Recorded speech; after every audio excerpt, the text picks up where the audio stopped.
ಮಗಳನ್ನ ನೋಡಕ್ ಹೋಗಿದ್ಯಂತಲ್ಲ, ಹೇಗಿದ್ದಾಳೆ ಮಗಳು? ಚೆನ್ನಾಗಿದ್ದಾಳೆ ಲಕ್ಕಿ. ಅಮ್ಮ ಏನಮ್ಮ ಬಟ್ಟೆ ಅಂಗಡಿಗೆ ತಂದು ಜೋಡಿಸ್ಬಿಟ್ಟಿದ್ಯಲ್ಲ ಇಲ್ಲಿ.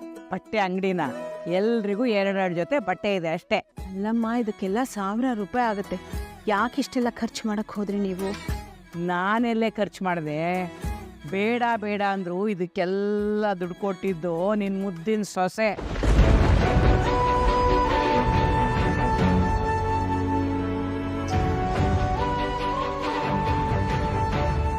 ಗೀತಾ, ಇಷ್ಟಕ್ಕೆಲ್ಲ ಹಣ ನೀನ್ ಕೊಟ್ಟಿಯಲ್ವಾ? ವೇದ, ನೀನ್ ಇದೆಲ್ಲ ಮಾಡ್ತಿರೋದು ಸರಿ ಇಲ್ಲಮ್ಮ. ಇದನ್ನೆಲ್ಲ ತಗೊಳ್ಳೋ ಅರ್ಹತೆ ಇದೆಯೇನಮ್ಮ ನಮ್ಗೆ? ಅಲ್ಲ, ಸೊಸೆ ಪ್ರೀತಿಯಿಂದ ಬಟ್ಟೆ ತಂದ್ಕೊಟ್ರೆ ತಗೊಂಡು ಆಶೀರ್ವಾದ ಮಾಡೋದ್ ಬಿಟ್ಟು ಇದೇನಿದು ಅರ್ಹತೆ ಗಿರ್ಹತೆ ಅಂತೆಲ್ಲ ಮಾತಾಡ್ತಾ ಇದೀಯಾ? ಅದು ಸರಿ, ನಾನು ಬಂದಾಗಿಂದ ಗಮನಿಸ್ತಾ ಇದ್ದೀನಿ, ಇಲ್ಲಿ ಏನೋ ಒಂದ್ ಮಿಸ್ ಹೊಡಿತಾ ಇದೆಯಲ್ಲ.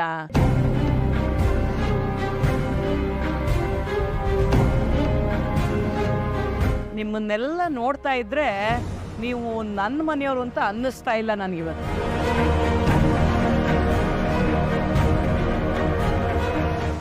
ಏನೋ ಒಂಥರ ಬಲವಂತದ ಮಾತುಗಳು, ನರಿ ವಿನಯಗಳು, ಯಾವುದೋ ನಾಟಕ ನೋಡಿದಾಗ ಆಗ್ತಾ ಇದೆ ನನಗೆ.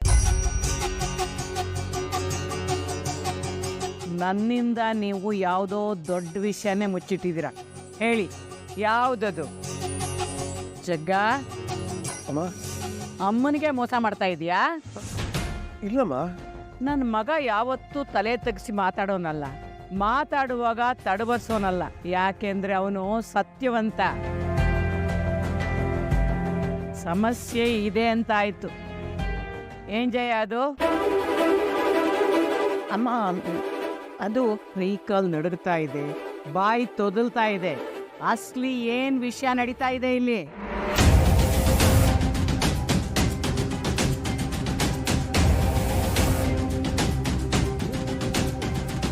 ಹೇಳಿ, ಏನದು?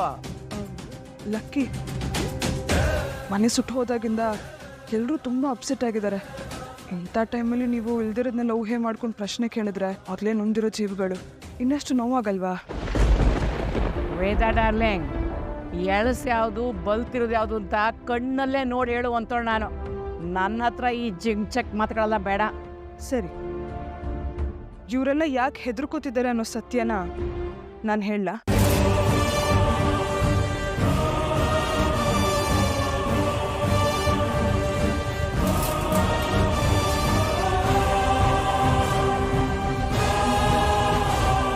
ಹೇಳು. ನನ್ನ ಮೇಲಾಣೆ, ನೀ ಸುಳ್ಳು ಹೇಳಿದ್ರೆ ಈ ಲಕ್ಕಿ ಜಾಸ್ತಿ ದಿನ ಉಳಿಯಲ್ಲ. ನನ್ನ ಸಾವಿಗೆ ನೀನೇ ಕಾರಣ ಆಗ್ತೀಯ.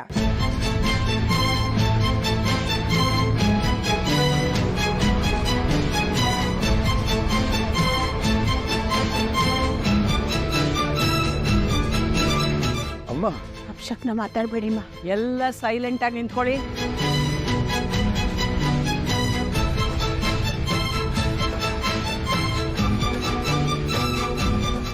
ಎಲ್ಲರೂ ಸೇರಿ ನನ್ನ ಬಾಯಿ ಮುಚ್ಚಿಸಿದ್ರಲ್ಲ, ಹೀಗೆ ನೋಡಿ ಸತ್ಯ ಹೇಗೆ ಹೊರಗಡೆ ಬರುತ್ತೆ ಅಂತ. ಹೀಗಿದೆ ಮಜಾ. ನೀನು ಹೇಳು ವೇದ, ಏನು ಪ್ರಾಬ್ಲಮ್ ಆಗ್ತಾ ಇದೆ ಈ ಮನೆಯಲ್ಲಿ? ಜಯ ಯಾಕೆ ನಿನ್ನನ್ನು ಹೊರಗೆ ನೋಡ್ತಾರ ನಡೆಸ್ಕೊತಾ ಇದ್ದಾಳೆ?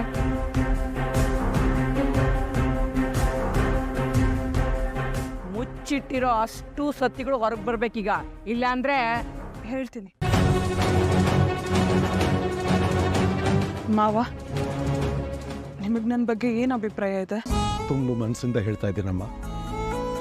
ಇನ್ನಂತ ಒಬ್ಬಳು ಮಗಳು ನನಗೆ ಇಲ್ವಲ್ಲ ಅನ್ನೋ ಒಂದು ಕೊರಕು ನನಗಿದೆ. ನಿಜನಾ? ನಿನ್ನ ಮೇಲೆ ಆಣೆ ಮಾಡಿ ಹೇಳ.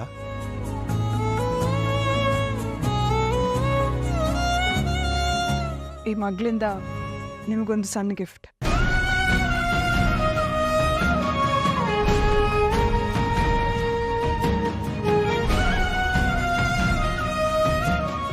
ನಾನು ಯಾವತ್ತಾದ್ರೂ ನಿಮ್ಮನ್ನು ಅತ್ತೆ ಅಂತ ಕರ್ತಿದ್ದೀನ? ನೀವು ನನ್ನನ್ನು ಸೊಸೆ ಅನ್ನೋ ದೃಷ್ಟಿಯಲ್ಲಿ ನೋಡಿದ್ರ? ಇಲ್ಲ, ಮಗಳು ನಮ್ಮ ಮಮಕಾರದಲ್ಲಿ ಹತ್ರ ಕರ್ಕೊಂಡ್ರ? ಅದು ನನಗಿಂತ ಚೆನ್ನಾಗಿ ನನಗೆ ಗೊತ್ತು ಅಲ್ವಾ ವೇದ? ನೀನೇ ನನ್ನ ಪಾಲಕ್ ನೀವು ಇನ್ನೊಬ್ಬ ತಾಯಿನೇ.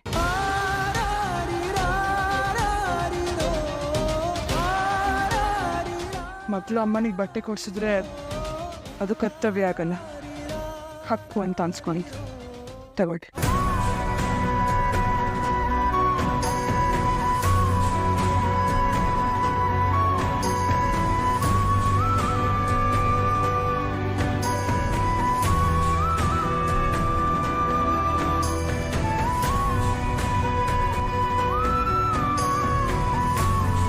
ಅಕ್ಕ, ಬಾವ, ನನ್ನ ಬಗ್ಗೆ ನೀವು 2 ಮಾತು ಹೇಳಿ. ನೀನು ನನಗೆ ದೇವ್ರು ಕೊಟ್ಟಿರೋ ತಂಗಿ ಕಣೆ. ಬಾವ, ನಿನ್ನ ಬಗ್ಗೆ ಹೇಳೋಕ್ಕೇನಿದೆ, ನೀನು ನಮ್ಮ ಮನೆ ನಂದ ದೀಪ.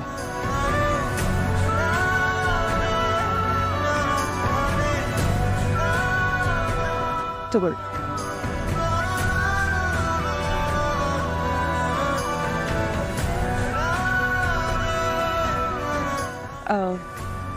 ಬಾವ, ಅವ್ರನ್ನೇನು ಅಭಿಪ್ರಾಯ ಕೇಳೋದು? ಸುಮ್ಮನೆ ಬಂದು ಬಟ್ಟೆ ಎತ್ಕೊಡ್ರ.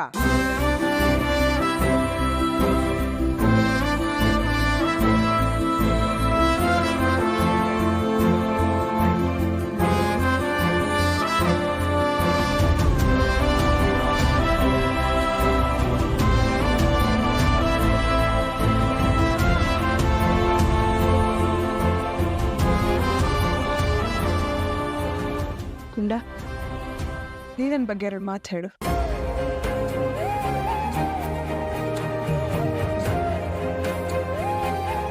ಪ್ಲೀಸ್ ಗುಂಡ. ಅಪ್ಪ, ಅಮ್ಮ, ಅಣ್ಣ, ಅತ್ತಿಗೆ, ಫ್ರೆಂಡ್ಸ್ ಎಲ್ಲ ಹೇಳ್ತಾ ಇದ್ರು ನೀನು ನನಗೋಸ್ಕರ ಮೇಲಿಂದ ಬಂದಿರೋ ದೇವತೆ ಅಂತ.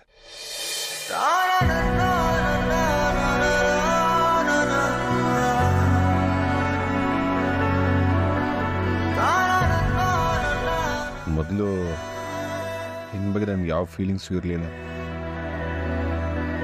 ಆದರೆ ಇವಾಗ ನಿನ್ನ ಮೇಲೆ ಗೌರವ ಜಾಸ್ತಿ ಆಗ್ತಾ ಇದೆ.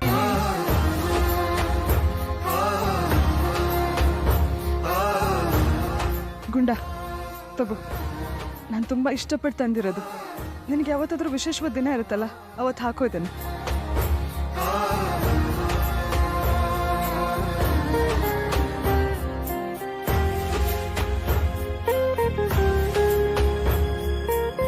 ಲಕ್ಕಿ ಡಾರ್ಲಿಂಗ್, ನೀನೇನು ಹೇಳ್ಬೇಡ ನನಗೆ.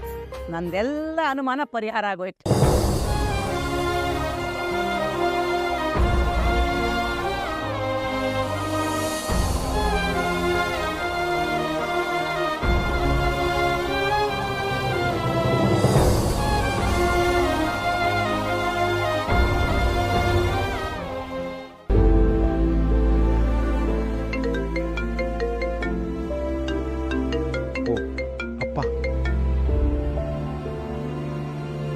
ಹಲೋ ಅಪ್ಪ, ಎಲ್ಲಿದ್ದೀರಾ?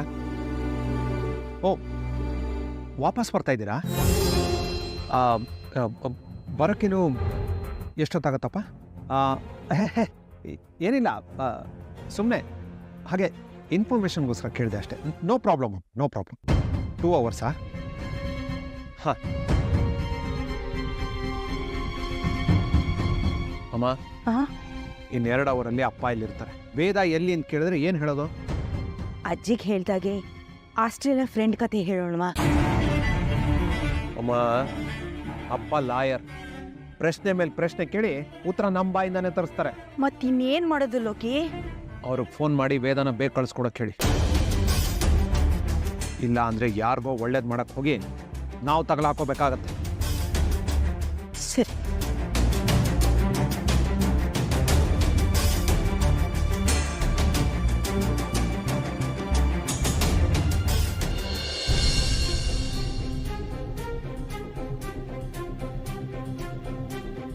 ಇವ್ರ್ಯಾಕೆ ಮತ್ತೆ ಫೋನ್ ಮಾಡ್ತಿದ್ದಾರೆ?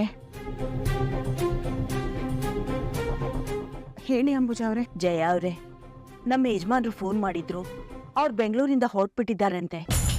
ಇನ್ನು 2 ಗಂಟೆನಲ್ಲಿ ಅವ್ರ ಮನೆಗೆ ಬಂದ್ಬಿಡ್ತಾರಂತೆ. ಅಷ್ಟರಲ್ಲಿ ವೇದ ನಮ್ಮ ಮನೆ ಕಳ್ಸ್ಕೊಟ್ಬಿಡೆ, ಇಲ್ಲಾಂದ್ರೆ ಮನೆಯಲ್ಲಿ ಯುದ್ಧನೇ ನಡೆದ್ಬಿಡುತ್ತೆ. ಅಗ್ರಿಮೆಂಟ್ ಬರೆಸ್ಕೊಂಡು ವೇದಾನ ಓಡಿಸ್ದ ಅಂತ ವಿಕ್ರಮ್ ಮೇಲೆ ಅವ್ರಿಗೆ ತುಂಬಾನೇ ಕೋಪ ಇದೆ. ಈಗ ನಾವು ಮಾಡ್ತಾ ಇರೋದು ನಾಟಕ ಅಂತ ಅವ್ರಿಗೆ ಗೊತ್ತಾದ್ರೆ ಅವ್ರು ಅಲ್ಲಿಗೆ ಬಂದು ಗಲಾಟೆ ಮಾಡ್ತಾರೆ. ಕೆಳ ಹಾಕ್ಬಾರ್ದು ದೇವ್ರೆ. ಅದಕ್ಕೆ ಏನೋ ಒಂದು ನೆಪ ಹೇಳಿ ಅವಳನ್ನ ಇಲ್ಲಿ ಕಳಿಸ್ಬಿಡಿ. ಸರಿ ಅಂಬೋಜಾರೆ, ಕಳಿಸ್ತೀನಿ.